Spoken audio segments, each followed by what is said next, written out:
Hi friends, welcome back to another vlog. So friends, happy Bonalu అండి అందరికీ కూడా. ఇవాళే మా ఇంటి దగ్గర బోనాలు సెలబ్రేషన్స్ అయితే జరిగాయి అన్నమాట. సో అందరు కూడా చక్కగా సెలబ్రేషన్ చేసుకున్నారు. మీరు ఎలా చేసుకున్నారు కామెంట్స్లో అయితే తప్పకుండా చెప్పేయండి. సో అనదర్ వ్లాగ్లో మొత్తం వీడియో అయితే నేను షేర్ చేస్తానండి. సో ఇక్కడ నేను మా వారికి అడగబోయే క్వశ్చన్స్ కొన్ని ఉన్నాయన్నమాట. సో అవైతే ఈరోజు అడిగిద్దాం. బావా, నాకు ఒక డౌట్ ఉంది బావా, చెప్తావా ప్లీజ్? చెప్పు ఏంది నీ డౌట్స్?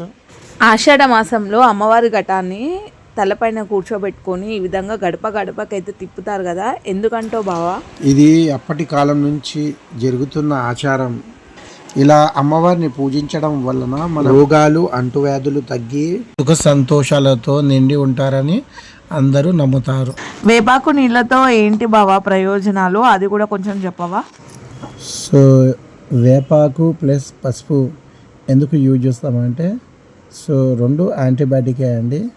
ఇలా సైన్స్ పరంగా కూడా అదేవిధంగా పూర్వకాలం నుండి కూడా ఇదే విధంగా మనం ఆచారాన్ని యూజ్ చేస్తున్నామండి.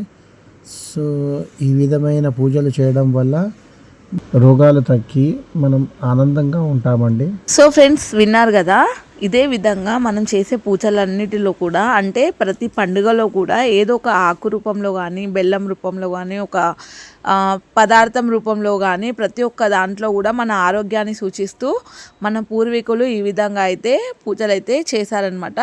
అంటే ఇప్పుడు చూడండి, వేపాకు పసుపు వాడడం వలన మనకు యాంటీబయాటిక్స్. ఆషాఢ మాసంలో చాలామంది రోగాల పాలవుతారండి, ఇది నిజము.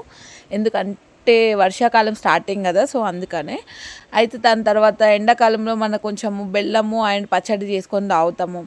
అదేవిధంగా కొంచెము శివరాత్రి టైంలో ఆకుకూరలు, ఇవన్నిటికీ కూడా ఏదో ఒక రూపంలో ఏదో ఒక విషయమైన సైన్స్ అయితే కనెక్ట్ అయి ఉందన్నమాట. నేను అది చాలా అబ్జర్వ్ చేశాను. సో ఇవన్నీ కూడా మన మంచి కోసమే. సో పూజలన్నిటిని కూడా ప్రతి ఒక్కరు కూడా పాటించి పిల్లలకు కూడా ఆ యొక్క అవగాహనను అయితే మనము అందివ్వాలి, మనం మన పిల్లలకి నేర్పించుకోవాలి ఈ విధంగా. అందుకనే మా కొడుకుకి పూలదండని అమ్మవారికి వేయమని అయితే చెప్పానమాట. సో ఇక్కడ ఫ్రెండ్స్, మంగళవారం రోజు వచ్చారనమాట అమ్మవారు. సో ఎవ్రీ ఇయర్ ఫ్రైడే రోజు వస్తారు. అయితే ఈ ఇయర్ 10-10:30కి అట్లా అనౌన్స్మెంట్ అయితే చేశానమాట, ఇవాళే వస్తున్నారు అనేసి. సో ఇంకా మేము రెడీ అయ్యి ఇంకా తొందరగా పూజ సామాగ్రి తెచ్చుకొని 2 కల్లా వచ్చేస్తారని చెప్పారనమాట. సో 2:30 నుండి వెయిట్ చేస్తే ఫ్రెండ్స్, నైట్ 8:30కి వచ్చారు అమ్మవారు. సో ఇవాళ మా ఇంటికి వచ్చారండి అమ్మవారు. ఎందుకు అంటే అత్తమ్మ మొక్కినారనమాట. మా చిన్న మరిది మ్యారేజ్ అయింది కదా రీసెంట్గా. సో మ్యారేజ్ జరిగితే వడి బియ్యం పోస్తామని చెప్పి, సో ఈ విధంగా అన్నీ కొనుక్కొచ్చి అయితే పెట్టేసి వెళ్ళారు మార్కెట్కి పోయామని చెప్పి. ఇంకా సరే అని చెప్పి ఇంకా 5 మంది ముత్తైదులు ఈ విధంగా కలిసి అయితే పోస్తున్నారనమాట. సో అమ్మవారికి వడి బియ్యము. సో నేను ఈ విధంగా నా పూజని నేను అరటి పండ్లు అండ్ నేతి దీపాలు వెలిగించి అమ్మవారికి హారతి ఇచ్చి పసుపు కుంకుమలతో నాకు తోచిన విధంగా నేనైతే పూజనైతే చేసుకున్నానండి. సో ఫ్రెండ్స్, ఇందాక నా చుట్టూ కనిపించే వాళ్ళందరూ కూడా నైబర్స్ అండి. సో మీకు హై చెప్పిన వాళ్ళు కూడా నైబర్సే అనమాట. ఆంటీ వాళ్ళు వడిబియ్యం పోయడానికి పిలవగానే వచ్చారనమాట. మంచిగా అనిపిస్తుంది అనమాట. సో ఈ విధంగా అమ్మవారికి పూజనైతే చేసుకున్నాను.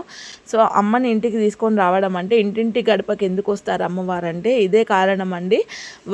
వాళ్ళ ఇల్లు సుఖ సంతోషాలతో ఉండాలి కాబట్టి అమ్మ ఇంటింటికి వచ్చి అందరినీ పూజలు అందుకొని ఆశీర్వదించి వెళ్తారనమాట. సో ఈ విధంగా మా పిల్లలైతే స్కూల్ నుంచి రాగానే ఇంకా గబగబా రెడీ అయిపోయినారనమాట. తలస్నానాలు చేసుకొని అమ్మవారు వస్తున్నారు ఈరోజు ఇంటికి అంటే. సో ఇంకా అందరం కలిసి ఈ విధంగా అయితే పూజ చేసుకున్నాం. అయితే ఫ్రెండ్స్, వేపాకు వాటర్తో అమ్మకు శాఖలు పోయడం వలన అమ్మను శాంతిపరచగలుగుతామన్నమాట.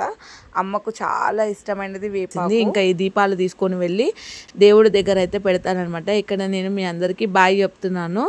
అయితే అమ్మ దగ్గర నుంచి తీసుకున్న కుంకుమలో ఇంకొంచెం కుంకుమ తీసైతే పెట్టుకుంటానమాట. పిల్లలకి జ్వరాలు వచ్చినా, కొంచెం హెల్త్ సిక్ అయినా కూడా అదే కుంకుమ వాళ్ళ నుదుటనైతే పెట్టి అమ్మని తలుచుకుంటానమాట. సో ఇంకా పూజ కంప్లీట్ అయింది, హ్యాపీనెస్తో నిండింది అనమాట నా గుండె.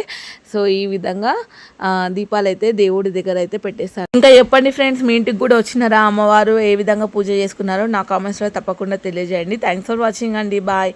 ఈ వీడియో కనుక నచ్చినట్లయితే ప్లీజ్ అండి ఒక లైక్ అయితే తప్పకుండా కొట్టేయండి. Thanks for watching and bye, and don't forget to subscribe.